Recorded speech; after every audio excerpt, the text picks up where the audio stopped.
فاسألوا أهل الذكر إن كنتم لا تعلمون.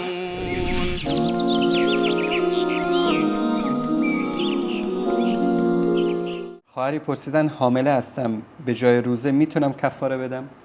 اگر فردی حامله هست میتونه به اصطلاح روزه را افطار بکنه و بعد از این که وضع حمل کرد دوباره اون روزه را بگیرد. یعنی حکم شرعیش این است که در مرحله اول اون کسی که این حاملگی و بارداری جز موارد بیماری حساب میشوند، این در واقع حکمش این است که مجاز هست روزه را بخورد در این روزه ها. اما بعدها وقتی که وضع حمل کرد و از این حالت بیرون آمد میتونه دوباره قضای روزش را بیارد و فدیه بر این لازم نیست.